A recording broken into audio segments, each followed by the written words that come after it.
من يهده الله فلا مضل له ومن يضلل فلا هادي له وأشهد أن لا إله إلا الله وحده لا شريك له وأشهد أن محمدًا عبده ورسوله يا أيها الذين آمنوا اتقوا الله حق تقاته ولا تموتن إلا وأنتم مسلمون يا أيها الناس اتقوا ربكم الذي خلقكم من نفس واحدة وخلق منها زوجها وبث منهما رجالا كثيرا ونساء واتقوا الله الذي تساءلون به والأرحام إن الله كان عليكم رقيبا يا أيها الذين آمنوا اتقوا الله وقولوا قولا سديدا يصلح لكم أعمالكم ويغفر لكم ذنوبكم ومن يطع الله ورسوله فقد فاز فوزا عظيما أما بعد فإن خير الحديث كتاب الله وخير الهدي هدي محمد صلى الله عليه وسلم وشر الأمور محدثاتها وكل محدثة بدعة وكل بدعة ضلالة وكل ضلالة في النار أما بعد فأعوذ بالله من الشيطان الرجيم إن عدة الشهور عند الله 12 شهرا في كتاب الله يوم خلق السماوات والأرض منها 4 حرم ذلك الدين القيم فلا تظلموا فيهن أنفسكم وقاتلوا المشركين كافة كما يقاتلونكم كافة واعلموا أن الله مع المتقين وقال النبي صلى الله عليه وسلم فيما رواه أبو هريرة رضي الله عنه أفضل الصيام بعد شهر رمضان شهر الله الذي تدعونه المحرم وأفضل الصلاة بعد الفريدة قيام الليل رواه مسلم وغيره الحمد لله আল্লাহ তাবারক ওয়া তাআলার অসংখ্য অগণিত গুণগান তারিফাত এবং শুকরিয়া যে আল্লাহর দয়া এবং রহমতে আমরা নিরাপদে রয়েছি, বেঁচে আছি এবং দিন ইমানের সাথে থেকে আদাবরস্ত এই সহি আকিদা মানহাজ চর্চার মসজিদে সালাতুল জুমা আদায় করার জন্য আসার তৌফিক লাভ করেছি। আলহামদুলিল্লাহ রাব্বিল আলামিন। নবী মুহাম্মদুর রাসূলুল্লাহ সাল্লাল্লাহু আলাইহি ওয়াসাল্লামের প্রতি অসংখ্য অগণিত দুরূদ ও সালাম নাজিল হোক। আল্লাহুম্মা সাল্লি আলাইহি আল্লাহুম্মা বারিক আলাইহি আল্লাহুম্মা সাল্লিম আলাইহি। অতঃপর সম্মানিত মুসল্লিয়ানে কেরাম, আমাদের সবারই জানা আমরা যে আরবি মাসে প্রবেশ করেছি এবং ইতিমধ্যে 10 দিন অতিবাহিত হয়েছে, সেটি হলো আরবি মাসের প্রথম মাস। আরবি মাস হলো ইবাদতের সাথে সম্পর্কযুক্ত মাস, আমলের সাথে সম্পর্কযুক্ত মাস, ফজিলতপূর্ণ মাস। কিন্তু আমাদের যেগুলো বাংলা মাস, ইংরেজি মাস, এগুলো শুধু গুনার সাথে সম্পর্কযুক্ত। পয়লা বৈশাখ, আরও কি 31, এগুলো কি? এইসব মাসগুলো গুনার সাথে সম্পর্কযুক্ত, জাহান্নামের সাথে সম্পর্কযুক্ত। আর আরবি মাসের হলো নেকির সাথে, সৎ আমলের সাথে, ইবাদতের সাথে সম্পর্কযুক্ত, জান্নাতের সাথে সম্পর্কযুক্ত। এই জন্য দেখবেন এই আরবি মাস নিয়ে কোনো মাতামাতি নাই তেমন। আরবি মাসের প্রথম দিন নিয়ে কোনো মাতামাতি নাই। একমাত্র শিয়ারা কিছু বেদাত এবং কুফরি নিয়ে মাতামাতি করে, ইবাদত নিয়ে কোনো মাতামাতি নাই। শিয়ারা মুহররম মাস ঢুকলে কি নিয়ে? শিরক, বেদাত, কুফরি এবং কুসংস্কার নিয়ে মেতে যায় তারা, ইসলামের কিছুই নেই। তো আলহামদুলিল্লাহ আমরা এই মুহররম মাসের ইসলামের দৃষ্টিতে, কোরআন সুন্নাহর দৃষ্টিতে কি আমাদের করণীয়, কি বর্জনীয়, কি জানার আছে, এই বিষয়গুলো নিয়ে আজকে খুতবার জুমার খুতবায় আলোচনা হবে ইনশাআল্লাহ। আল্লাহ তাবারক ওয়া তাআলা আমাকে যেন এই বিষয়ে সঠিক জ্ঞান পরিবেশন করার তৌফিক দান করেন এবং আমাদের সবাইকে ইলম অনুযায়ী আমল করার তৌফিক দান করেন, আল্লাহুম্মা আমিন। তো এই আশুরা, মুহররমের একটি দিনকে বলা হয় আশুরা। আশুরা আষাঢ় থেকে, আষাঢ় মানে হলো 10ম তারিখ। তো এই যে মুহররম মাসের সম্পর্কে আমাদের কি কি বিষয় আছে জানার, আলোচনা, তো এইটার আমি একটা তালিকা দিয়ে শুরু করি আলোচনা। মুহররম মাসের একটা ইতিহাস বা আশুরার একটা ইতিহাস, সঠিক ইতিহাস এবং বেঠিক ইতিহাস। সঠিক ইতিহাসটা কি আর বেঠিক ইতিহাস কি,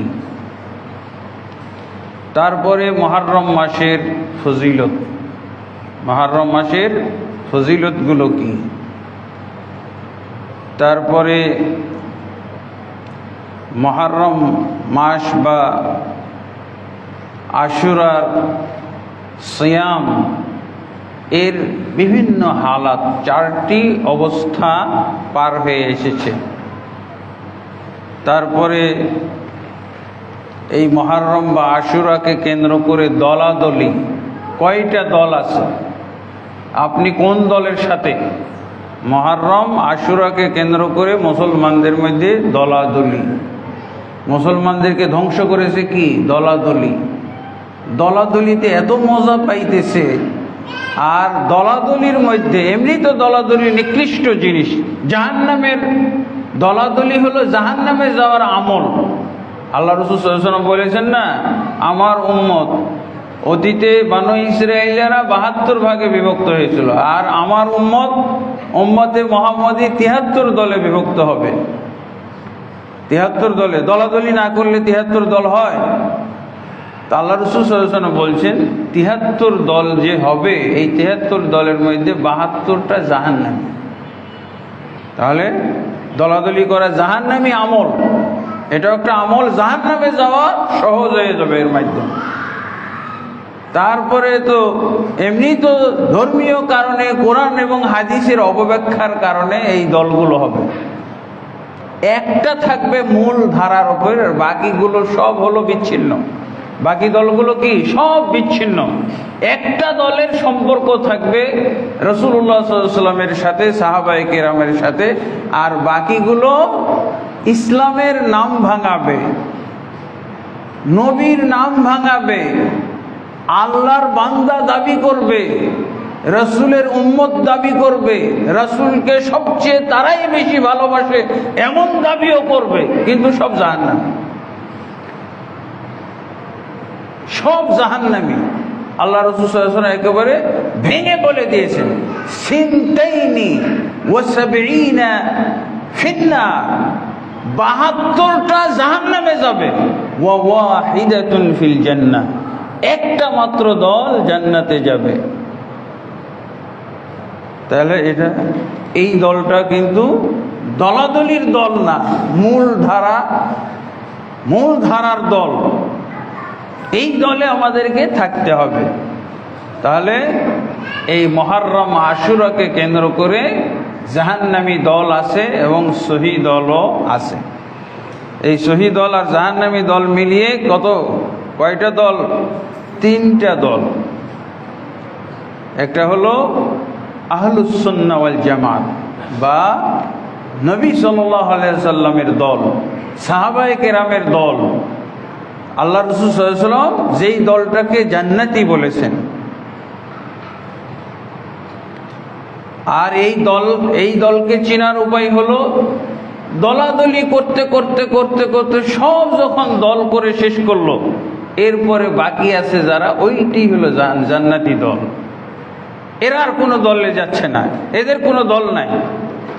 হ্যাঁ, সব দল করতে করতে করতে এটা আকরামুজ্জামানের দল, এটা হলো অমুক ডক্টরের দল, এটা হলো অমুক অলি আল্লাহর দল, এটা হলো অমুক অমুক পণ্ডিতের দল, এটা ইত্যাদি করতে করতে এখন কিছু মানুষ পাওয়া গেল এদের কোনো দল নাই, কোনো দলে যায়নি। এইটাই হলো সেই দল যেটা জান্নাতে যাবে।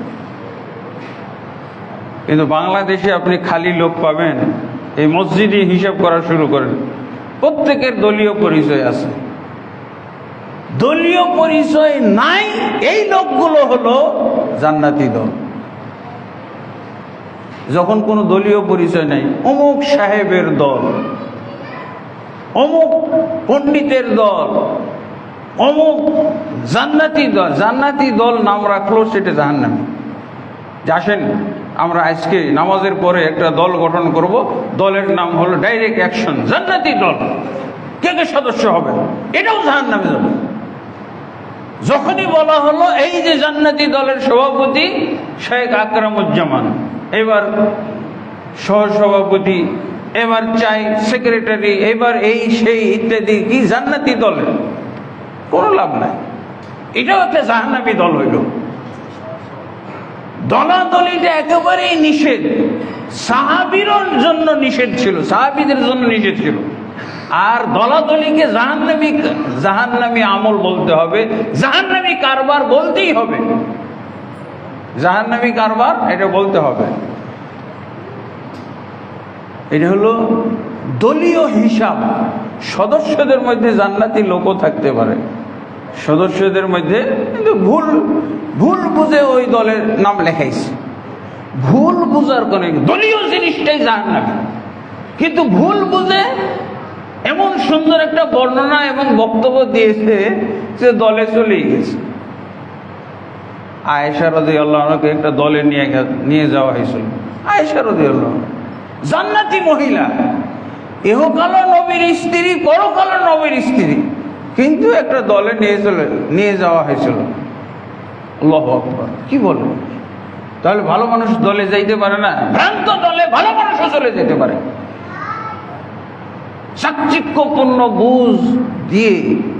বুঝিয়ে সুজিয়ে নিয়ে যাওয়া যায়। তলহা তলহাও জান্নাতি, জান্নাতের সার্টিফিকেট প্রাপ্ত। রাসূলুল্লাহ সাল্লাল্লাহু আলাইহি ওয়াসাল্লামের কণ্ঠে উচ্চারিত হয়েছিল তলহা ফিল জুবাইর, তলহা ফিল জান্নাহ, জুবাইর ফিল জান্নাহ, এরকম শব্দ উচ্চারিত। অথচ বাতিল দলে নিয়ে যাওয়া হয়েছিল বুঝিয়ে সুজিয়ে। আপনি বলবেন যে এত ভালো মানুষ ওই দলে গেল কেমনে? হ্যাঁ, কি বুঝলেন আপনি? আয়েশা রাদিয়াল্লাহু আনহাকে নিয়ে যাওয়া হয়েছিল। পরে আয়েশা রাদিয়াল্লাহু আনহা তওবা করছিলেন বাড়িতে ফিরে এসে। সেই দল, তাকে দলে নিয়ে গিয়ে আমাদের দেশের মানুষেরা তার দলীয় অবস্থানেরও প্রশংসা করে। দলীয় অবস্থান, আয়েশা রাদিয়াল্লাহু আনহার একটা দলীয় অবস্থান এক সময় ছিল, সেটার প্রশংসা করে বলে যে মহিলা নেতৃত্ব জায়েজ আছে। আয়েশা রাদিয়াল্লাহু আনহা নেতৃত্ব দিয়েছিলেন। কিসের নেতৃত্ব দিয়েছিলেন? জঙ্গে জামাল, উষ্ট্রের যুদ্ধের নেতৃত্ব দিয়েছিলেন। এই যে জঙ্গে জামালে নিয়ে যাওয়া হয়েছিল, আয়েশা রাদিয়াল্লাহু আনহা নিজে জাননি, তাকে ভুল বুঝিয়ে নিয়ে যাওয়া হয়েছিল একটা দল। সেই দলটার নাম আপনারা জানেন, আব্দুল্লাহ বিন সাবা ইহুদি। সাহাবীদেরকে নিয়েও একটা দল করে ফেলেছিল। ইহুদি মানুষ তো, তার চক্রান্ত। আর মুমিন মুসলিমরা তো সরল সোজা হয়, বোঝে না। আল্লাহ তাদেরকে শুধরাই দেয় এক সময়। আয়েশা রাদিয়াল্লাহু আনহা আসলে নেতৃত্ব দিতে যাননি। যারা বলবে যে আয়েশা রাদিয়াল্লাহু আনহা নেতৃত্ব দিয়েছিলেন উষ্ট্রের যুদ্ধে, এরা সব বাতিল বুঝের উপরে আছে, ভ্রান্ত বুঝের উপরে আছে।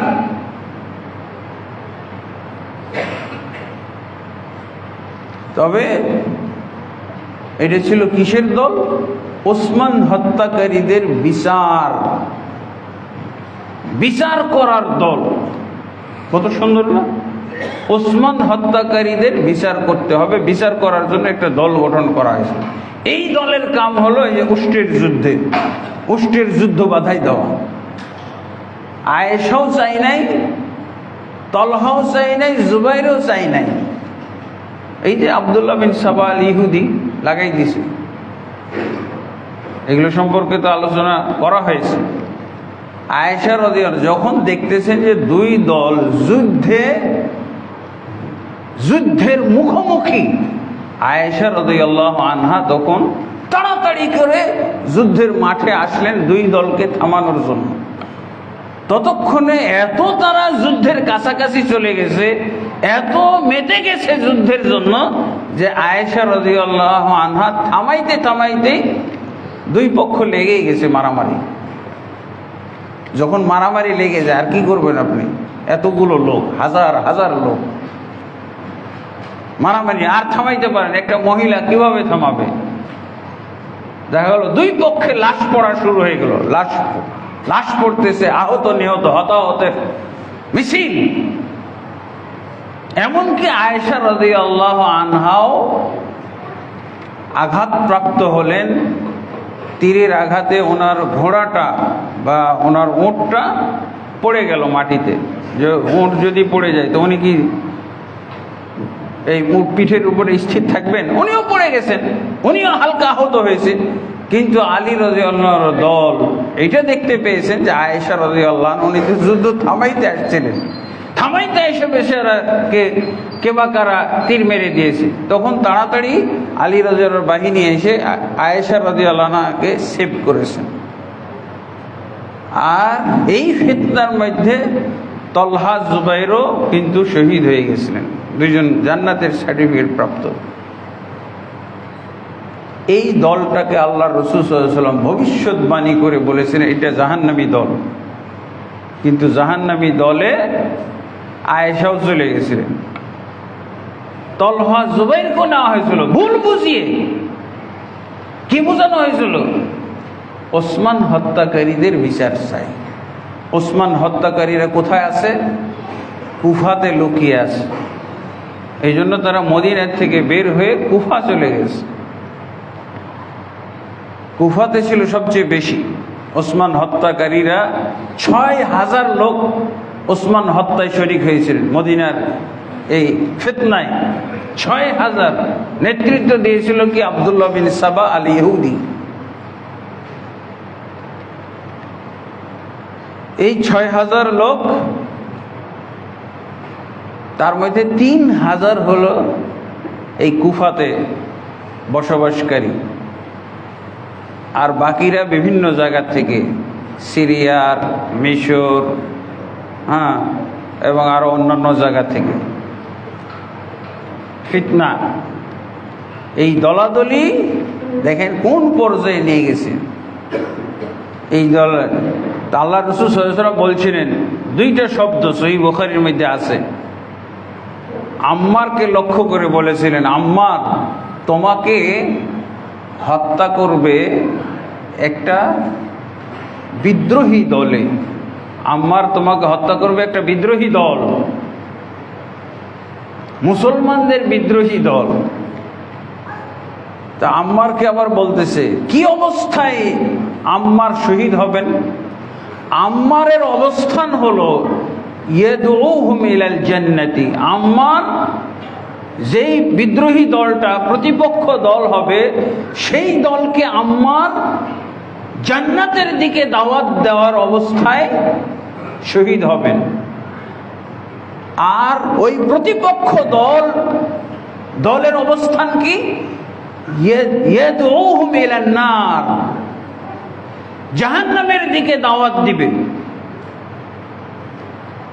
আর আম্মার কিসের দিকে দাওয়াত দিবে?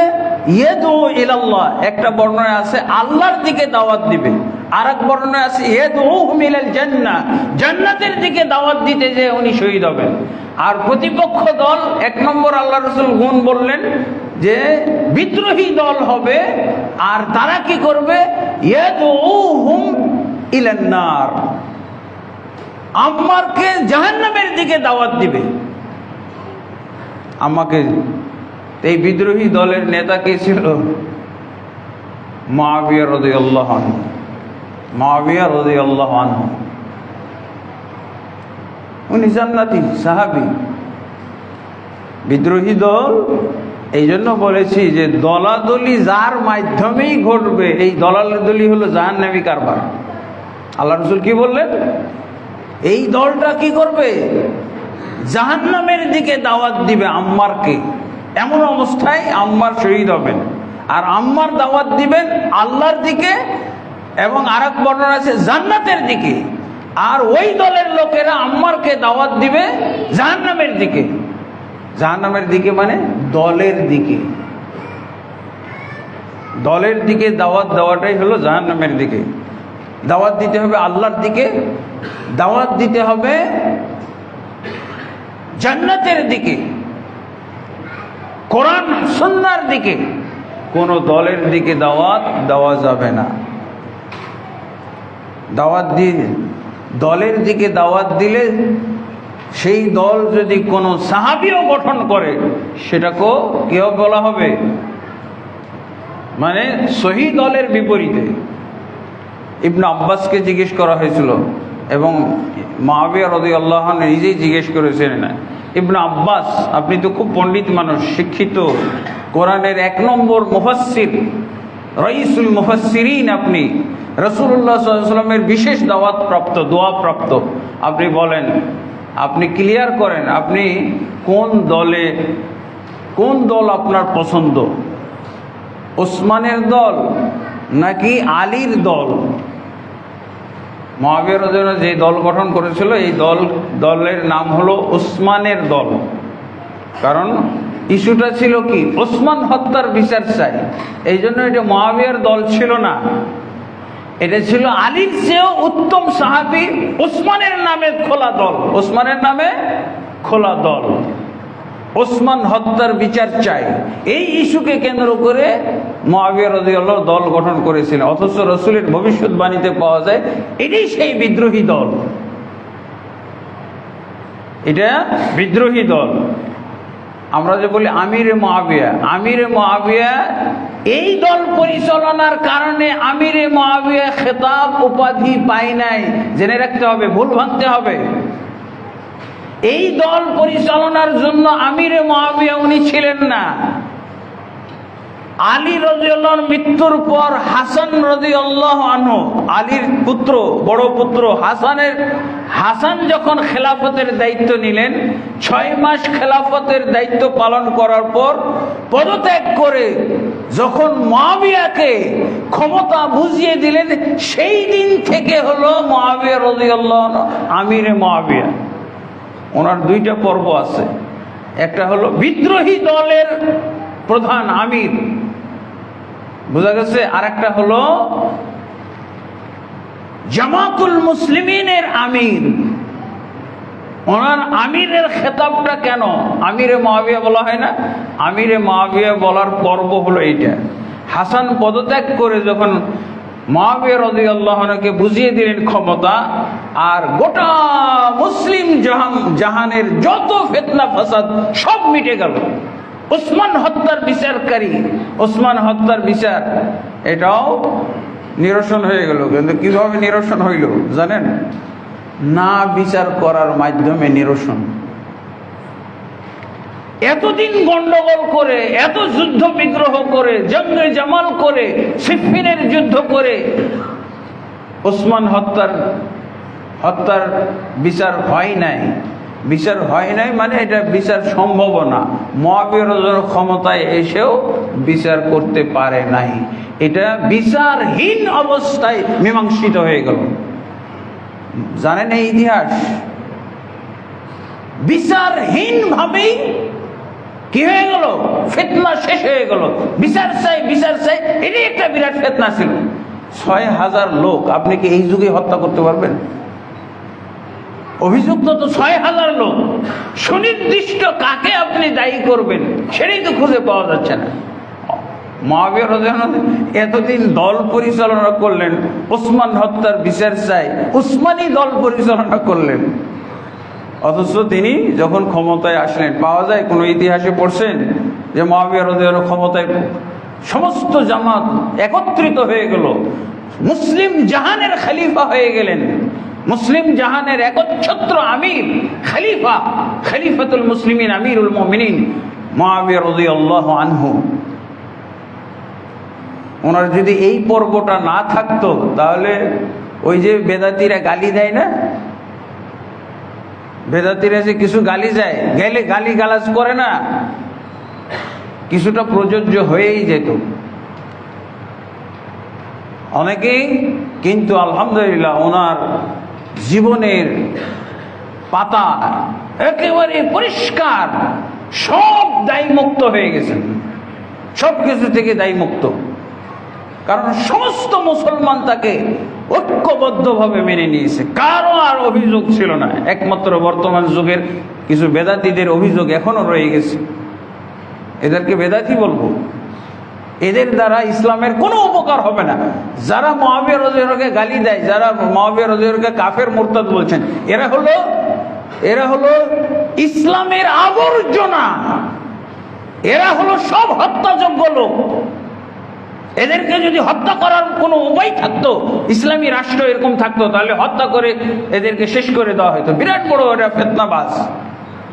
মুআবিয়া রাদিয়াল্লাহু আনহুকে গালি দেওয়া, আমিরে মুআবিয়া, এটা ঠিক কথা। রাদিয়াল্লাহু আনহু ওয়া রাদু আনহু। তো আলহামদুলিল্লাহ, তো দলাদলি তিন দল, মুহররম আশুরাকে নিয়ে তিন দল। একটা হলো আহলুস সুন্নাহ ওয়াল জামাতের দল, আর একটা হলো খারিজিদের দল, খাওয়ারিজ। জাহান্নামের কীট বলা হয় এদেরকে, জাহান্নামের কুত্তা বলা হয় এদেরকে। আর একটা হলো শিয়াদের দল। শিয়া চিনেন তো? ইন্না লিল্লাহি ওয়া ইন্না ইলাইহি রাজিউন। শিয়া চিনেন? মুসলমান, বাংলাদেশি মুসলমান শিয়া চিনেই না। আমি এবার হজে গেলাম, হাজী সাহেবরা তাও শিয়াদের প্রশংসা করছে। মিনা আরাফাতের মাঠে একজন তো আমাকে বলেই ফেললো, আমি কানাডায় থাকি, শিয়াদের ইসলামী স্কুল আমার পছন্দ, আমার স্ত্রী শিয়াদের স্কুলে ভর্তি হইতে বলে। ছাত্র আমার সন্তানকে শিয়াদের ইসলামিক স্কুলে ভর্তি করার জন্য আগ্রহী, ওখানে খুব ভালো লেখাপড়া হয়, ইত্যাদি ইত্যাদি। শুনতে শুনতে আমার কান জ্বালাপালা। একজনও হাজি পাওয়া যাচ্ছে না যে শিয়া চিনে। হাজিরা তো নির্বাচিত মানুষ, বাছাইকৃত মানুষ, সবাই তো হজে যায় না। যাদের ইসলামের বুঝ আছে, যারা ইসলামের দরদ আছে, ইসলাম সম্পর্কে জ্ঞান রাখে, এরকম লোক। কিন্তু শিয়া সম্পর্কে একজনেরও জ্ঞান নেই। তাই আমি মিনার মাঠে 3 ঘন্টা আলোচনা করেছি শিয়া। তারপরে তারা বুঝলো যে হায় হায়, শিয়া এত নিকৃষ্ট জিনিস, অথচ আমরা শিয়ার গুণগান গাইতেছি, এখনো গুণগান গাচ্ছি। এখনো তো বাংলাদেশের 99.99% মুসলমান শিয়াদের পক্ষে, হুঁচুকে বাঙালি। এদের পরিচয় হলো এরা হুঁচুকে বাঙালি। কোনো লেখাপড়া নাই, কোনো জ্ঞান নাই, হ্যাঁ, মূর্খতার বলে, মূর্খতার শক্তিতে তারা এই ধরনের দৃষ্টিভঙ্গি পোষণ করে থাকে। এটা মূর্খতার দোষ। কি বলবো? মূর্খদের দোষ না, মূর্খতার দোষ। এই শিয়া মুহররম আর আশুরাকে মিলিয়ে 3টা দল। তো আসলে জুমার খুতবায় তো বেশি আলোচনার সুযোগ থাকে না। 1 নম্বর হলো ফজিলত। ফজিলত হলো হারাম মাস। এই মুহররম হলো একটা হারাম মাস, তাই না? 4টা আল্লাহ তাবারক ওয়া তাআলা সূরা তাওবার 36 নম্বর আয়াতে বলেছেন যে নিশ্চয়ই আল্লাহর নিকটে মাসের গণনা হলো 12টি। এবং আল্লাহ এটা কি বলছেন? ফি কিতাবিল্লাহ, এটা আল্লাহর কিতাবের মধ্যে আছে। আর পয়লা বৈশাখ কার কিতাবে আছে? আল্লাহর কিতাবে আছে, বাঙালির কিতাবে আছে, হিন্দুদের কিতাবে আছে, শয়তানের কিতাবে আছে। হ্যাঁ, আমরা খারাপ বলতেছি না, খারাপ করে দিয়েছি, এই জন্য আমরা এই কথাগুলো বলছি। বাংলা মাসও খারাপ না, কিন্তু আমরা খারাপ করে দিয়েছি। ইংরেজি মাসও আমরা খারাপ বলি না, কিন্তু ইংরেজি মাসকে আমরা কলুষিত করেছি, শিরক বেদাত চর্চা করি এই মাস, এইসব ইংরেজি বছর, ইংরেজি মাস ধরে, বাংলা বছর, বাংলা মাস ধরে। আসলে খারাপ না, আমরা খারাপ করে ফেলেছি। মিনহা আরবাতুন হুরুম, আল্লাহ বলছেন। আর এই যে 12টা মাস, আরবির 12টা মাস, এটা ইয়াউমা খালাকাস সামাওয়াতি ওয়াল আরদ, যেদিন আল্লাহ আসমান জমিন সৃষ্টি করেছেন, সেদিন থেকে এই পুরান ইতিহাস, আরবি মাসের ইতিহাস, পুরান ইতিহাস আসমান জমিন সৃষ্টির সাথে সম্পর্কযুক্ত। মিনহা আরবাতুন হুরুম, এর মধ্যে 4টি হলো হারাম মাস।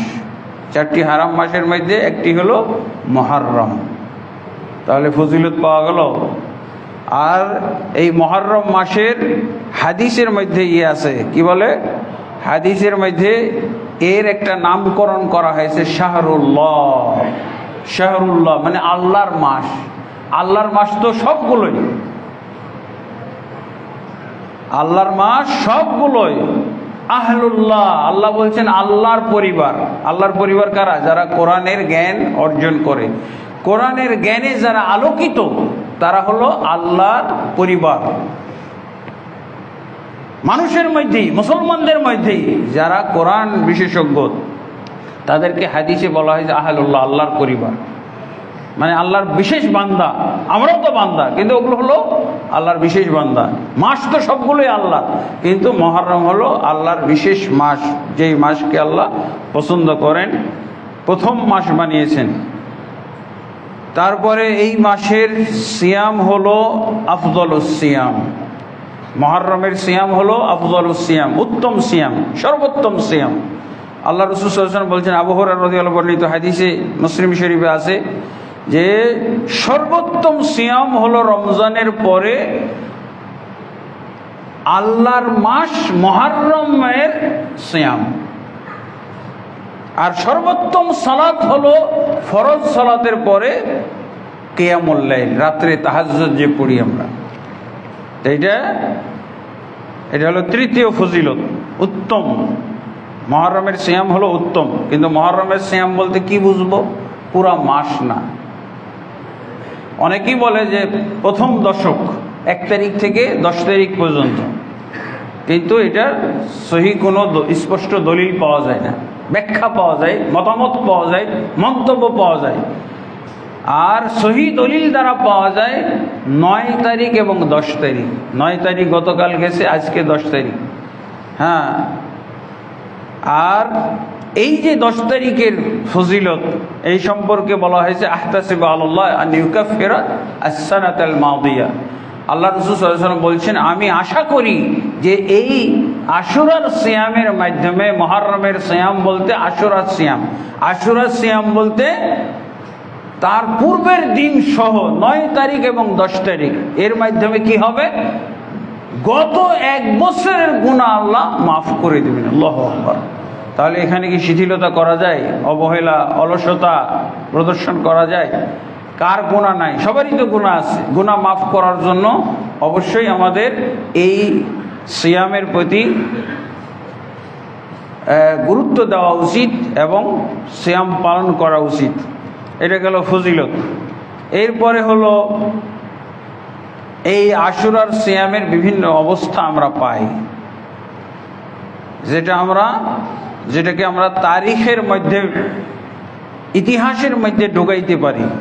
1 নম্বর হলো নবী রাসূলগণ এই আশুরার সিয়াম পালন করেছেন। আহলুস সুন্নাহ ওয়াল জামাতের দৃষ্টিতে এটা এমন একটা দিন, এমন একটা মাস, যে এই মাসের ফজিলত নবী রাসূলদের যুগেও, অতীতের নবী রাসূলদের যুগেও স্বীকৃত ছিল, এর অস্তিত্ব ছিল। এটা ইবনে রজব হাম্বলি রাহিমাহুল্লাহ প্রমাণ করেছেন, বিভিন্ন রওয়ায়াত, বিভিন্ন বর্ণনা নিয়ে এসেছেন। এমনকি নূহ আলাইহিস সালাতু ওয়াস সালাম, তিনি যে নৌকায় চড়ে মহাপ্লাবন থেকে বেঁচেছিলেন, এই মহাপ্লাবন থেকে রক্ষা পাওয়ার দিনটা ছিল আশুরা। সেদিন শুকরিয়া স্বরূপ তিনি যখন কাফেররা মুশরিকরা সব আল্লাহদ্রোহী, আল্লাহর দুশমন, নূহ নবীর দুশমন, ঈমান ইসলামের দুশমনরা যখন মারা গেল সবাই, তিনি তো তার মুমিন বাহিনী নিয়ে নাজাত পেলেন, তখন শুকরিয়া স্বরূপ এই আশুরার দিন সিয়াম পালন করেছিলেন। আর সেই দিনটা ইবনে রাজব হাম্বলী রাহিমাহুল্লাহ বর্ণনায় নিয়ে এসেছেন হাদিস থেকে, যদিও কিছু সনদে দুর্বলতা আছে। উনি বলছেন যে তিনি শুকরিয়া স্বরূপ এই আশুরার সিয়াম পালন করেছেন। তখন থেকেই আশুরার সিয়ামের ইতিহাস তাহলে পুরানা না, তাহলে আহলুস সুন্নাহ ওয়াল জামাতের দৃষ্টিতে আশুরার ইতিহাস হলো পুরানা, আর শিয়া বেদাতীদের দৃষ্টিতে আশুরার ইতিহাস হলো 61 হিজরির মুহররমের 10 তারিখ হোসেন রাদিয়াল্লাহু আনহু শহীদের মাধ্যমে। বেদাতীদের ইতিহাসে, শিয়াদের ইতিহাস, মুরতাদ শিয়াদের ইতিহাস হলো এটা। আহলুস সুন্নাহ ওয়াল জামাতের ইতিহাস হলো পুরানো, নবীদের যুগ থেকে, নবী এবং রসুলদের যুগ থেকে। আউয়ালুর রাসূল নূহ আলাইহিস সালাতু ওয়াস সালাম, সর্বপ্রথম রাসূল ছিলেন নূহ আলাইহিস সালাতু ওয়াস সালাম। তিনি নাজাত পাওয়ার পর এই আশুরার দিনে নাজাত পেয়েছিলেন। তার নৌকাটা জুদি নামক এক পাহাড়ে অবতরণ করেছিলেন, অবতরণ করেছিল, এবং তখন তিনি তার মুমিন বাহিনী নিয়ে শুকরিয়া স্বরূপ সিয়াম পালন করেছিলেন। এই হয়ে গেল আশুরার সিয়াম। এরপরে দেখা যায় যে আল্লাহর রাসূল সাল্লাল্লাহু আলাইহি সাল্লাম যখন মক্কায় ছিলেন হিজরত করার আগে, কাফের আবু জাহাল, আবু লাহাব, আবু তালেব, এরাও জাহিলি যুগের লোকেরাও আশুরার সিয়াম পালন করছে। এটা তো সহিহ বুখারীর মধ্যে পাওয়া যায়। আয়েশা রাদিয়াল্লাহু আনহা বলছেন, ইন্না আশুরা কানা আশুরা ইয়াওমান তাসুমুহু কুরাইশুন ফিল জাহিলিয়া। আয়েশা রাদিয়াল্লাহু আনহা বলছেন যে আশুরা এমন একটি দিন যেই দিনের সিয়াম পালন করত মক্কার জাহিলি সমাজের লোকেরাও। সহিহ বুখারী হাদিস, আয়েশা রাদিয়াল্লাহু আনহা এই বর্ণনা করছেন। তাহলে এর ইতিহাসটা, মক্কাতে মুশরিকরাও এই সিয়াম পালন করত। মুশরিকরা তো দাবি করতো যে আমরা মিল্লাতে ইব্রাহিমের সদস্য, মিল্লাত ইব্রাহিম আলাইহিস সালাতু ওয়াস সালামের আমরা উম্মত, এটা দাবি করত মক্কাবাসীরা। এই জন্য তারা কাবা ঘরের যত্ন করত, ইব্রাহিমের স্মৃতি, ইব্রাহিম আলাইহিস সালাম হজ করত, উমরা করত, তওয়াফ করত, সাই করত, মিনায় যাইতো, মুজদালিফায় যাইতো, আরাফায় যাইতো না, মক্কাবাসীরা যাইতো না, হারামবাসীরা। কিন্তু অন্যদেরকে বলতো, তোমরা যারা হারামের বাইরের লোক, বহিরাগত যারা, তারা তোমরা আরাফায় যাও, নাহলে তোমাদের হজ হবে না। আমরা আরাফায় না গেলেও হজ হবে, আমাদের আরাফায় যাওয়া যাবে না, আমাদের একটা সম্মান আছে, আমরা হারামবাসী। আর আরাফা হলো হারামের বাইরের একটা জায়গা। তোমরা তো এমনি বহিরাগত, হজ করতে আসছো, তোমাদের আরাফায় যাইতে হবে, কিন্তু আমরা হারামবাসী, আমাদের আরাফায় যাওয়া চলবে না। ওটা হলো হারাম এলাকার বাইরে চলে গেছে, মুজদালিফা পর্যন্ত হারাম এলাকার ভিতরে। এইভাবে তারা একটা মন গড়া নিয়ম। হজ উমরার ক্ষেত্রে কি রাসূল ইব্রাহিম আলাইহিস সালাতু ওয়াস সালামের নিয়ম তারা ঠিক রাখছিল নাকি? বেদাত ঢুকিয়ে ওটাকে সর্বনাশ করে ফেলছে। বেদাত ঢোকার মাধ্যমে মিল্লাতে ইব্রাহিমকে কুফরি মিল্লাতের পরিণত করেছিল। আর একটা ভালো একটা দল, ভালো একটা মিল্লাত জাতিকে কুফরে পরিবর্তন করা, রূপান্তরিত করার হাতিয়ার হলো বেদাত, শিরক আর বেদাত। এই দুইটার মাধ্যমে এটা কুফরি জাতি, জাহিলি জাতিতে পরিণত হয়েছিল। তো তাদের দৃষ্টিতে হলো, তাহলে দেখা যাচ্ছে যে সহিহ বুখারীর মাধ্যমে বোঝা যাচ্ছে কুফারে কুরাইশ, মক্কার মুশরিকরাও আশুরার সিয়াম পালন করত। ইতিহাস এটা সহিহ বুখারী থেকে পাওয়া হলো। আর একটা হলো আল্লাহ রাসূল সাল্লাল্লাহু আলাইহি ওয়াসাল্লাম যখন হিজরত করে আসলেন, এসে দেখছেন মদিনার ইহুদিরাও, এরা তো মুশরিক না, ইহুদিরা হলো আহলুল কিতাব, আহলে কিতাব। এই আহলে কিতাবদেরকেও দেখা যাচ্ছে যে আশুরার সিয়াম পালন করছে। আল্লাহ রাসূল সাল্লাল্লাহু আলাইহি ওয়াসাল্লাম কিন্তু জাহিলি যুগের লোকদের সাথে আশুরার সিয়াম পালন করতেন, নিজেও পালন করতেন, আয়েশাও করতেন, যদিও সেটা ব্যাপারে সুনির্দিষ্ট কোনো ওয়াহি আল্লাহ রাসূলের কাছে তখনও আসে নাই। তারপরে উনি মদিনায় যখন হিজরত করে আসলেন, মদিনায় হিজরত করে এসে দেখছেন ইহুদিরাও এই দিনের সিয়াম পালন করছে, ঘটনাটা কি? তা আল্লাহ রাসূল জানতে চাইলেন। সহিহ বুখারী মুসলিমে এই হাদিসগুলো আছে যে মা হাযাল ইয়াউমুল্লাযী তাসুমুন, এটা কোন দিন যে তোমরা এই দিনের সিয়াম পালন করো? তখন তারা ইতিহাস বলল, যেটা হলো সেই দিন যেই দিন আল্লাহ আমাদের নবী মূসা আলাইহিসসালাতু ওয়াসসালাম এবং মূসার সাহাবী মুমিন বাহিনীকে ফেরাউন এবং ফেরাউনের কাফের বাহিনী থেকে নাজাত দান করেছিলেন এবং ফেরাউন এবং তার দলবলকে নদীতে বা সাগরে ডুবিয়ে হত্যা করেছিলেন। মূসা আলাইহিসসালাতু ওয়াসসালাম শুকরিয়া স্বরূপ এই দিনের সিয়াম পালন করেছিলেন। সেই সিয়াম আমরা আজও পালন করে যাচ্ছি। এটা হলো আহলুস সুন্নাহ ওয়াল জামাতের ইতিহাস। মুহররম আশুরা কত সুন্দর স্বচ্ছ ইতিহাস। আল্লাহ রাসূল কি বলেন? আনা আহাক্কু বিমূসা মিনকুম, আরে আমি তো তোমাদের চেয়েও বেশি হক রাখি। মূসা আলাইহিসসালাতু ওয়াসসালামের নাজাতের কারণে শুকরিয়া স্বরূপ সিয়াম পালন করার বেশি হক রাখি আমি। তোমরা কিসের ইহুদিরা এই দিনের সিয়াম পালন করো? আল্লাহ রাসূল তো মক্কা থেকে আশুরার সিয়াম পালন করতেন, কিন্তু মদিনায় এই ঘটনা শুনে বেশি গুরুত্ব দিলেন এবং গুরুত্বের মাত্রাও বাড়িয়ে দিলেন ইহুদিদের কাছ থেকে ইতিহাস শুনে। এমনকি আল্লাহ রাসূল সাল্লাল্লাহু আলাইহি ওয়াসাল্লাম এই সিয়ামের ব্যাপারে বললেন যে শিশুদেরকেও তোমরা এই সিয়ামটা পালন করো। শিশুরা এই দিনের সিয়াম পালন করত। এই যে 7 বছর বয়সের যে শিশুদের সিয়াম পালন করতে হয়, এই সিয়ামটা তারা আশুরা দিয়েই শুরু করেছিল। ফরজ সিয়াম তো পরে আসলো। যখন দ্বিতীয় হিজরিতে সিয়াম ফরজ হয়ে গেল, তখন আল্লাহ রাসূল সাল্লাল্লাহু আলাইহি ওয়াসাল্লাম গুরুত্ব কমিয়ে দিলেন। ইহুদিদের কাছ থেকে ইতিহাস শোনার পর এমন গুরুত্ব দিলেন যে আল্লাহ রাসূল সাল্লাল্লাহু আলাইহি ওয়াসাল্লাম আশুরার আগের রাত্রে, আগের দিন গোটা মদিনাতে এলান করতেন, এলানকারীকে পাঠাইতেন। এলানকারী এসে গোটা মদিনাতে প্রচার করতো আগামীকালকে আশুরার সিয়াম পালন করতে হবে। তারপরে আল্লাহ রাসূল সাল্লাল্লাহু আলাইহি ওয়াসাল্লাম সকালেও এলান করতেন, আশুরা মানে 10 তারিখের সকালেও যারা নাস্তা করেছো আর তোমরা দুপুরের খানা খেও না, তোমরা আশুরার সিয়ামের নিয়ত করে ফেলো। যারা নাস্তা করে ফেলেছো আর তোমরা খেও না, খানা বন্ধ করে দাও। এইভাবে আল্লাহ রাসূল এত গুরুত্ব দিতেন।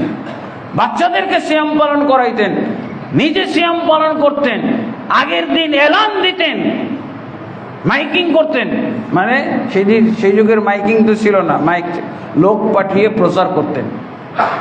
আর দিনের বেলাও আবার সকাল হওয়ার পরও আবার আল্লাহ রাসূল সাল্লাল্লাহু আলাইহি ওয়াসাল্লাম ঘোষণা দিয়ে বাড়াইতেন, যারা ভুল ক্রমে আজকে আশুরার দিন তোমরা যারা নাস্তা করে ফেলেছো, বাকি দিন আর খানা পানি খেয়ে না, আশুরার সিয়ামে নিয়ত করে তোমরা কমপ্লিট করো, ইফতার সূর্য ডোবার পর ইফতার করো। তারপর যখন এটাই হলো আশুরার সিয়ামের বিভিন্ন হালাত এবং ইতিহাস আহলুস সুন্নাহ ওয়াল জামাতের দৃষ্টিতে। এরপরে যখন রমজানের সিয়াম ফরজ হলো, তখন আল্লাহ রাসূল সাল্লাল্লাহু আলাইহি ওয়াসাল্লাম বললেন যে আশুরার সিয়াম আর এত গুরুত্ব দেওয়ার দরকার নাই, যার ইচ্ছা পালন করবে, যার ইচ্ছা ছাড়তে পারো, তবে আমি আশুরার সিয়াম পালন করব। আমার সাথে যারা যারা সাথে হইতে চাও, সঙ্গী হইতে চাও সিয়াম পালনের ক্ষেত্রে হও, এই ব্যাপারে উৎসাহ দিচ্ছি। তবে এত যে প্রেশার দিচ্ছিলাম, এতদিন প্রেশার দিচ্ছিলাম, এখন সেই প্রেশার আর নাই। প্রেশারটা না, আশুরার আগের দিন এলান করা, আবার সকালবেলাও এলান করা, নাস্তা খেয়েছো তারপরও এই আশুরার সিয়াম পালন করো, এরকম আর চাপাচাপি প্রেশার নাই। যার ইচ্ছা পালন করবে, যার ইচ্ছা ছাড়বে, সমস্যা নাই। এই হলো, তারপরে এটা মানসুখ হয়ে গেল, মানে গুরুত্ব প্রদান, ফরজের মতো অবস্থা। রমজান নাই, আশুরার সিয়ামই ফরজের স্থান দখল করেছিল এতদিন। এরপরে আল্লাহ রাসূল সাল্লাল্লাহু আলাইহি ওয়াসাল্লাম চতুর্থ অবস্থা হলো, আল্লাহ রাসূল সাল্লাল্লাহু আলাইহি ওয়াসাল্লাম গবেষণা করে দেখলেন যে ইহুদিরা 10 তারিখের সিয়াম পালন করে, তারপরে খ্রিস্টানেরাও এই 10 তারিখের সিয়াম পালন করে। আর ইহুদি খ্রিস্টানদের তো বিরোধিতা করার কথা বলা হয়েছে। তখন আল্লাহ রাসূল সাল্লাল্লাহু আলাইহি ওয়াসাল্লাম আশুরার ক্ষেত্রে একটা চেঞ্জিং আনলেন। তিনি বললেন যে আশুরা একটা দিন সিয়াম আমরা পালন করব না, কারণ একদিনের সিয়াম ইহুদিরা এবং নাসারা খ্রিস্টানেরা পালন করে, আমরা তাদের খেলাফ করব, তাদের বিরোধিতা করব। আর বিরোধিতার জন্য তার আগের দিন সিয়াম পালন করব। এবং বললেন লাইন বাকিতু ইলা কাবিরিন লা সুম্মান্নাত তাসে, আমি নিজেও যদি আগামী বছর বেঁচে থাকি তাহলে অবশ্যই তাসুয়া, আশুরার সাথে তাসুয়াও আমি সিয়াম রাখবো, সিয়াম পালন করব। ইবনে আব্বাস রাদিয়াল্লাহু বলছেন, কিন্তু আল্লাহ রসুল যদিও আকাঙ্ক্ষা পোষণ করলেন, ইচ্ছা পোষণ করলেন, কিন্তু আগামী বছর পর্যন্ত আর রাসূল সাল্লাল্লাহু আলাইহি ওয়াসাল্লাম দুনিয়ায় বেঁচে ছিলেন না। তিনি আর 9 তারিখের সিয়াম পালন করতে পারেননি। উম্মত করবে, আমরা করি, আমাদেরকে করতে হবে 9 তারিখ এবং 10 তারিখ। কারো যদি ছুটে যায় তাহলে কি করবে? সে 11 তারিখ সিয়াম পালন করবে, 10 তারিখ এবং 11 তারিখ। 9 তারিখ বুঝতে পারে নাই, ভুলে গেছে, স্মরণ ছিল না, কেউ মনে করে দেয় নাই, 10 তারিখ রাখবেন, পরের দিনও রাখবেন। এটা হলো আশুরার সিয়াম, মুহররমের সিয়াম। আর মুহররমের সিয়াম বলতে এই 2 দিনকেই বোঝায়, 9 তারিখ এবং 10 তারিখ।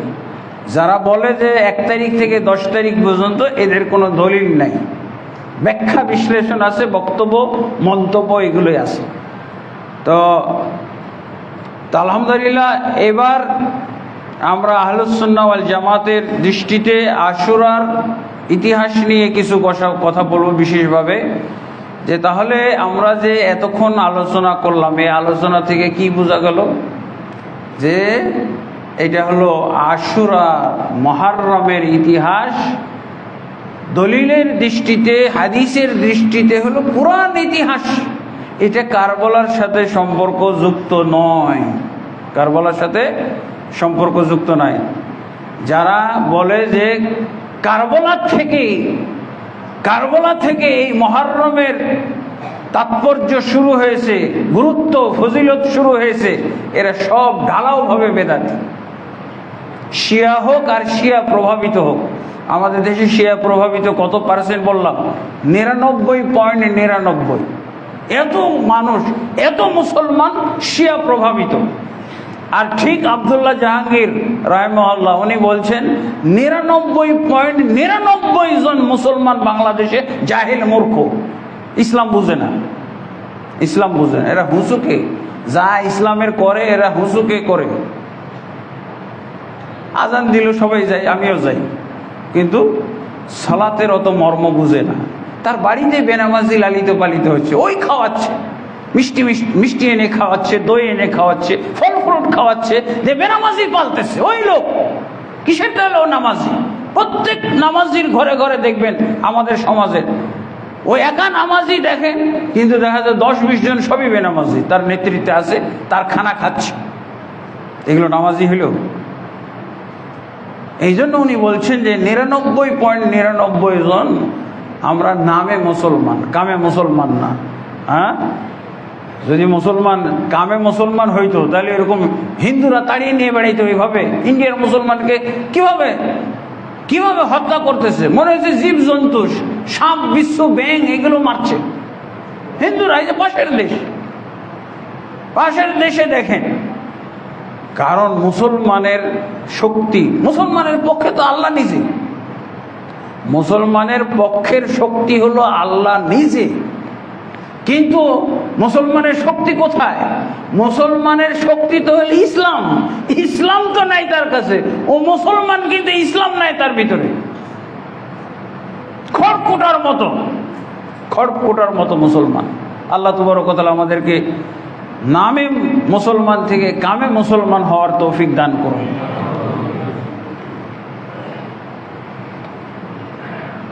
এই যে শিয়া যারা, তারা বলতেছে যে এটা শুরু হয়েছে কারবালা থেকে। এই জন্য আমাদের দেশে তো রেডিও, টেলিভিশন, পত্র পত্রিকা, ইসলামী প্রবন্ধ, এই যে লেখালেখি দেখছেন, সব মনে হয় না যে এই দেশে কোনো সুন্নি মুসলমান আছে। টেলিভিশনটা আপনি খোলেন, আলোচনা করতেছে হুজুর টুপি লাগিয়ে আলোচনায় বসে গেছে। কিসের আলোচনা? মুহররমের আলোচনা। ওই 61 হিজরি হোসেন রাদিয়াল্লাহু আনহুর শহীদ হওয়ার ঘটনা কি? 61 হিজরি 10ই মুহররম কারবালা। এটা আচ্ছা, 61 হিজরির আগে কি আর কোন মুসলমান শহীদ হয় নাই? কি ফালতু মুসলমান! আরে হোসেন রাদিয়াল্লাহু আনহুর চাইতে কত বড় বড় শহীদ ইসলামে অতিবাহিত হয়েছে। ওমর রাদিয়াল্লাহু, কি মনে করেন আপনি? ওমর রাদিয়াল্লাহু শহীদ মৃত্যু হয়েছিল। ওসমান রাদিয়াল্লাহু শহীদ হয়েছিলেন। কত জান্নাতের সার্টিফিকেট প্রাপ্ত সবাই শহীদ হয়েছিলেন। লক্ষ লক্ষ আলী রাদিয়াল্লাহু, হোসেন রাদিয়াল্লাহু আনহুর বাবা আলী রাদিয়াল্লাহু শহীদ হয়েছিলেন। বাবার চাইতে তো ছেলের চাইতে তো বাবা শহীদ, বড় শহীদ। বাবা বড় শহীদ না, বড় শহীদ। কিন্তু তারা শুধু শহীদ আর কি বলে, একটা বাজে কথা বলে, ইসলাম জিন্দা হতা হ্যায় হার কারবালা কে বাদ। কিসে? তোর তো ইসলামই নাই, তো জিন্দা হবে কি? ফালতু কথা কার। তোর তো ইসলামই নাই, জিন্দা হওয়ার প্রশ্ন ওঠে না। ইসলাম থাকলে না, ইসলাম ইসলাম তো মারা গেছে। এই কারবালা দিয়ে ইসলাম জিন্দা হয় না। কারবালা থেকে ইসলামের আরো দুরবস্থা শুরু হয়েছে। কারবালার আগেই ইসলাম ভালো ছিল, কারবালার পর থেকে ইসলাম দুরবস্থা। এই যে শিয়া তৈরি হলো, শিয়া প্রেমীদের অস্তিত্ব হলো, শিয়ার পরে এই শিয়ার কারণে অসংখ্য মুসলমান কাফের মোরতাদ হয়ে গেল, তাহলে দুরবস্থা না? ইসলামের দুরবস্থা তো কারবালার পর থেকে। আর এরাই হলো সেই মুসলমান যারা হোসেন রাদিয়াল্লাহু আনহু হত্যাকারী। শিয়ারাই হোসেনকে হত্যাকারী। শিয়া বলতে দল, হোসেন রাদিয়াল্লাহু আনহুকে ডেকেছিল কারা? মদিনার থেকে ডেকে পাঠিয়েছিল কারা? হোসেনের দল না, হোসেনের দল, আলীর দল। তারা দাবি করত যে আমরা ইয়াজিদকে মানি না, ইয়াজিদের খেলাফত মানি না, আমরা ইরাক, কুফা, বসরা এসব এলাকায় আপনার জন্য আমরা পদ খালি রেখেছি, আমরা ইয়াজিদের বায়াত করি নাই, আপনার হাতে বায়াত করে আমরা আপনার নেতৃত্বে চলবো। এই কথাটা বলেছিল কারা? 4000 চিঠি পাঠাইছিল। এমনকি মুসলিম বিন আকিলকে যখন হোসেন পাঠাইলেন, দেখেন তো ঘটনাটা কি। মুসলিম বিন আকিলও এসে দেখলো যে হ্যাঁ সত্যই তো এরা হোসেনের দল, হোসেনকে চায়। তো বেচারা বলে দিল হ্যাঁ আপনি নির্দ্বিধায় চলে আসতে পারেন। এরপরে যখন ইয়াজিদ তো অলরেডি নেতৃত্ব পেয়ে গেছে, মুআবিয়া রাদিয়াল্লাহু তাকে নেতৃত্ব দিয়ে গেছেন, সাহাবী তো নেতৃত্ব দিয়ে গেছেন। উত্তম থাকতে অধমকে দেওয়া যায়, নেতৃত্ব দেওয়া যায়, এতে কুফরি হয় না। আর মুআবিয়া রাদিয়াল্লাহু তো সিরিয়ায় ছিলেন, শাম দেশে, আর হোসেন ছিলেন মদিনাতে। যদি উনি সিরিয়াতে থাকতো তাহলে হয়তো একটা বিবেচনা করার সুযোগ ছিল। সবাই তো জানতো যে হোসেনের ফজিলত বেশি, হোসেন উত্তম বেশি, হোসেন সাহাবী, আর ইয়াজিদ তো তাবী, সাহাবীর ছেলে তাবী। যদি হোসেন সিরিয়াতে থাকতো, মুআবিয়ার হাতের নাগালে থাকতো, হয়তোবা তাকেও খেলাফত দিয়ে যাইতে পারতেন মানুষের পরামর্শক্রমে। এমনি অনেকে বলছিলেন, কিন্তু হাতের নাগালে নাই। উনি তখন অসুস্থ, যে কোনো সময় শেষ নিঃশ্বাস ত্যাগ করবে, কি বলে, মুআবিয়া রাদিয়াল্লাহু আনহু। তখন যারা তার আশপাশে সাহাবায়ে কেরাম ছিলেন তাদেরকে ডাকলেন এবং অন্যান্য তাবিঈদেরকে ডাকলেন, ডেকে বললেন যে আমি কি করতে পারি, এখন কাকে খেলাফত দিয়ে যাব। তো তারাও পরামর্শ দিল, আপনার ছেলেই তো আপনার যোগ্য, তাকে দিয়ে যেতে পারেন। তাকে তো আপনি গড়ে তুলেছেন, আপনি তাকে নেতৃত্ব দেওয়া শিখিয়েছেন, আপনার সাথে থেকে সে শাসন কাজে সহযোগী ছিল, তাকে আপনারা দেন, তাকে আপনি খলিফা ঘোষণা করেন, আমরা প্রচার করব। এটা ছিল সাহাবায়ে কেরামের যুগ। আমাদের যুগের মতো মুসলমান থাকলে মুআবিয়াকে তখনই হত্যা করতো। নিজের ছেলেকে দিতে চান? এত খারাপ মানুষ তখন ছিল না। সাহাবী ছিল আর তাবেঈ ছিল। এই জঘন্য মুসলমান ছিল নাকি? এই দলাদলিকারী মুসলমান ছিল? এখনকার একটা গালি হলো কি, ইয়াজিদ ভক্ত, ইয়াজিদি মুসলমান। যারা ইয়াজিদি মুসলমান বলে, আল্লাহর কসম আমি তাদেরকে দেখেছি, একজনকে মুসলমান বলার উপায় না, সব মুরতাদের পার্টি। যারা ইয়াজিদি মুসলমান বলে মুসলমানদেরকে গালি দেয়, এরা সব মুরতাদ, সব কাফের মুরতাদ। এদের মধ্যে কোনো তাওহীদ খুঁজে পাওয়া যাবে না, সুন্নাহ খুঁজে পাওয়া যাবে না। এগুলো সব হলো সুন্নি জাতি। আমাদের দেশের এই সুন্নি বেদাতিগুলো আছে না, এরা সব একচেটিয়া। শিয়ারা তো আছেই, ইয়াজিদি মুসলমান বলে, ইয়াজিদি মুসলমান বলে থাকে। ইয়াজিদি মুসলমান বলে যারা গালি দেয়, এরা একজনও মুসলমান হওয়ার উপযুক্ত না, সব মুরতাদ, একেবারে ঢালাও ভাবে মুরতাদ। আল্লাহ তাবারক ওয়া তাআলা এদেরকে হেদায়েত দান করুন। হেদায়েতের পথ খোলা আছে। অনেক শিয়া মুসলমান হয়ে গেছে না, অনেক সুন্নি জামাতের লোক মুসলমান হয়ে গেছে না, অনেক মুফতি মুসলমান, তারা হেদায়েত প্রাপ্ত হয়েছে না, তওবা করেছে না, সহি পথে এসেছে না, আলহামদুলিল্লাহ। তাই আমরাও তাদের ব্যাপারেও হেদায়েত কামনা করি। কিন্তু এই অবস্থায় থাকলে, এই কারবালাকে কেন্দ্র করে, হুসাইনকে কেন্দ্র করে যারা খাঁটি মুসলমানদেরকে, আহলুস সুন্নাহ মুসলমানদেরকে যারা ব্যালেন্স করে, এই হোসেন এবং ইয়াজিদের মধ্যে ব্যালেন্স করে সহি অবস্থান গ্রহণ করে থাকে, তাদেরকে যারা ইয়াজিদি মুসলমান বলে, ঢালাওভাবে সব মুরতাদের পালে গেল। এদেরকে কখনো ভালো মুসলমান বলার উপায় নাই। আপনি যাচাই করে দেখবেন, তাদের আকীদা ঠিক নাই। তারা বেদাতে, নানাবিধ বেদাতে জড়িত, শিরকে জড়িত, কবর পূজায় জড়িত, পীর পূজায় জড়িত। তারা বিভিন্ন ধরনের দরবার, দরগা, খানকা, এর মধ্যে তারা সীমাবদ্ধ রয়েছে। এদের মধ্যে ভালো কিছু পাওয়া যাবে না, কোনো কল্যাণজনক কোনো ভালো তাদের মধ্যে পাওয়ার সম্ভাবনা নাই। এই জন্য তো মুসলমানদের অবস্থা সারা বিশ্বে এরকম হয়েছে। ইসলাম ত্যাগ করে আবল তাবল জিনিস মেনে বেড়াচ্ছে, খেয়াল খুশি শয়তান যা শিখিয়ে দিচ্ছে সেটা আমল করছে। এই তো আসার আগে একটা ফেসবুকে দেখলাম, আহমদুল্লাহ, এই যে শেখ আহমদুল্লাহ একটা বক্তব্য দিচ্ছে আশুরা সম্পর্কে, হোসেন ইয়াজিদ সম্পর্কে, খুব সঠিক কথা বলতেছিল। আর দেখি ওই কথাটা, আমি মনে করছি যে ওই কথাটার উপরে সে মন্তব্য করতেছে, একজন সুন্নি জামাতের লোক বলতেছে আহমদুল্লাহকে যা তা করে গালি দেওয়া শুরু করলো, কাফের, মুশরিক, মুরতাদ ইত্যাদি, ওয়াহাবি, ইয়াজিদি মুসলমান। ইয়াজিদি মুসলমান মানে ইসলাম থেকে খারিজ। আল্লাহ তাবারক ওয়া তাআলা এদেরকে হেদায়েত দান করুন, সঠিকটা বোঝার তৌফিক দান করুন, কোরআন সঠিকভাবে উপলব্ধি করার তৌফিক দান করুন, সহিহ হাদিস মানার তৌফিক দান করুন। তো অবশ্যই আমাদেরকে, আর খারেজি যারা, তারা যারা শিয়া, তারা তো এই যে এখান থেকে ইতিহাসটা নিচ্ছে, আর এর পিছনে যাইতে রাজি না, অথচ কত বড় বড় শহীদ রয়ে গেছে। আর যারা খাওয়ারেজ, তারা কিন্তু হোসেন রাদিয়াল্লাহু আনহুর মৃত্যুতে খুশি। খারেজি যারা, তারা খুশি। হত্যা করেছিল কারা? খারিজিরা এক সময় শিয়া ছিল, আলী রাদিয়াল্লাহু আনহুর দল ছিল, কিন্তু তারা পরবর্তীতে বিদ্রোহ করে বের হয়ে যায়।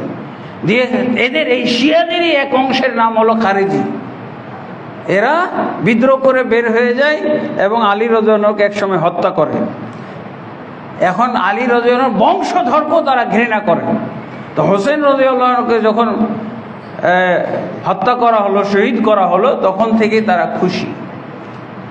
তো শিয়ারা করে মাতম আর খারিজিরা করে কি সুখ শান্তি এবং আনন্দ উদযাপন। আর শিয়ারা মাতম করে আর ওরা সুখ উদযাপন, খুশি উদযাপন করে যারা খারিজি। যে আলীর আরেকটা বংশ মারা গেল, একটাকে তো আমরা মারছি, আরেকটাকে মারছে ওবাইদুল্লাহ বিন জিয়াদ। হ্যাঁ, ওবাইদুল্লাহ বিন জিয়াদকে যখন নেতৃত্ব দিয়ে দিল ইয়াজিদ, তখন একদিনই ঠান্ডা করে ফেলছে। এসে খালি হুমকি দিয়েছে, যারা হোসেনকে দাওয়াত দিয়েছ তাদের সবাইকে চিহ্নিত করে শাস্তি দেওয়া হবে। সব শিয়ার দল কি করছে, ইয়াজিদের নেতৃত্ব মেনে নিছে। তখন হোসেন এসে দেখে কেউ নাই, এমনকি বোঝার জন্য যে পাঠাইছিল মুসলিম বিন আকিল, তাকে ছাদের উপর থেকে ফেলে হত্যা করা হয়েছে। ওবাইদুল্লাহ বিন জিয়াদের একটা হুমকিতেই তারা সব মুরতাদ হয়ে গেছে, অর্থাৎ ফিরে গেছে হোসেন রাদিয়াল্লাহু আনহুর ভক্ত থেকে। এখন ইয়াজিদের নেতৃত্ব মেনে তারা এখন ইয়াজিদি হয়ে বসে আছে। আর একজনকেও পাওয়া যায় নাই হোসেন রাদিয়াল্লাহুর সাহায্যে আসার। খালি এরা মাতম করে রক্ত ঝরায়। এগুলো কি ফালতু কাজ? এগুলো হলো বেদাত, কুফরি কাজ, এগুলো হলো গুনার কাজ, ইবলিসি কাজ, শয়তানি কাজ। এই যে মাতম করতেছে, এই যে কি বলে কবর বানায় নিয়ে ঘোড়ার পিঠে করে নিয়ে যাচ্ছে, তাজিয়া করতেছে, মিছিল করতেছে, মাতম করতেছে, এগুলো সব হলো বেদাতি এবং কুফরি কাজ। কি করতে হবে? সিয়াম পালন করতে হবে। সিয়াম পালন করে এগুলো করতে পারে? এবাদতে নাই, খালি বেদাত আর খালি কুফরি কাজের মধ্যে আছে এই শিয়ার পাল। আর আহলুস সুন্নাহরা কি করতেছে? এই যে শান্তভাবে সিয়াম পালন করতেছে। আলহামদুলিল্লাহ, এটি হলো ইতিহাস। তো আলহামদুলিল্লাহ, আমরা আমাদের অবশ্যই শিয়াদেরকে চিনতে হবে, এটা একটা গুরুত্বপূর্ণ কথা। শিয়া হাজি হয়েও যদি শিয়া না চিনে তাহলে খুবই মুশকিল আছে। বর্তমান যারা শিয়া, ইরানি যারা শিয়া, এরা ইহুদিদের চাইতো খারাপ, খ্রিস্টানের চাইতো খারাপ, হিন্দুদের চাইতো খারাপ। এখন নরেন্দ্র মোদী মুশরিক, গরুর গু খেয়ে মুত খেয়ে যারা এরকম ব্রেন তৈরি করেছে, এখন সবচেয়ে কাছের মানুষ হলো নেতানিয়াহু। ইসরায়েল থেকে প্রযুক্তি নিচ্ছে, ইসরায়েল কিভাবে গাজাতে মুসলমানদেরকে হত্যা করলো, একেবারে মুসলমানকে নিশ্চিহ্ন করে দিল, সেই পরামর্শটা এখন এই যে মোদি চাইতেছে, আমার দেশে 40 কোটি মুসলিম আছে, এইটিকে কিভাবে গাজার মতো করে ধ্বংস করা যাবে, সেই প্রযুক্তি এখন নিচ্ছে ইসরায়েলের কাছ থেকে।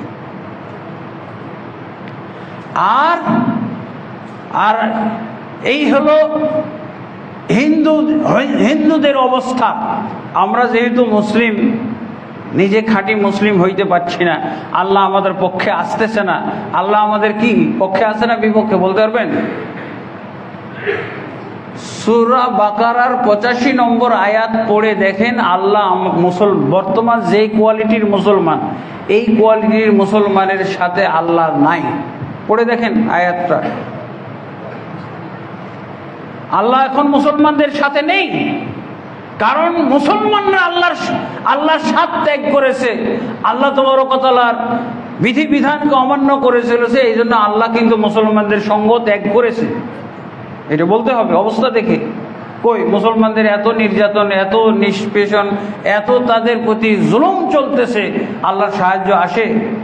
আসলে ঘটনাটা তো আল্লাহ বলেই দিয়েছেন, যারা আল্লাহর দিনকে কিছু মানে আর কিছু অমান্য করে, আল্লাহ বলছেন তাদেরকে দুনিয়াতে সব সবচেয়ে বড় ধরনের অপমান আমি করব এবং সবচেয়ে নিকৃষ্টভাবে তাদেরকে জাহান্নামে নিক্ষেপ করব, কঠিন আযাবে নিক্ষেপ করব।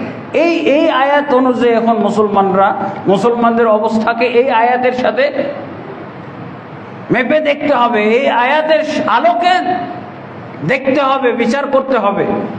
মুসলমানরা কিছু অংশ আল্লাহর বিধান মানে আর কিছু অংশ মানে না। এদেরকে আল্লাহ দুনিয়াতে কঠিন ধরনের অপমান করার ওয়াদা দিয়েছেন আর কঠিন আযাবে পরকালে নিক্ষেপ করবে। এটি শেষ না, এই যে দুনিয়াতে অপমান করে শেষ করছি আমার প্রায়শ্চিত্ত হয়ে গেল তা না, আখিরাতে কঠিন আযাব আমাদের জন্য অপেক্ষা করতেছেন। আল্লাহ তাবারক ওয়া তাআলা আমাদেরকে রক্ষা করুন, আল্লাহুম্মা আমিন। আস্তাগফিরুল্লাহ লি ওয়া লাকুম ওয়া লিসাইরিল মুসলিমিন ফাস্তাগফিরুহু ইন্নাহু হুয়াল গফুরুর রহিম।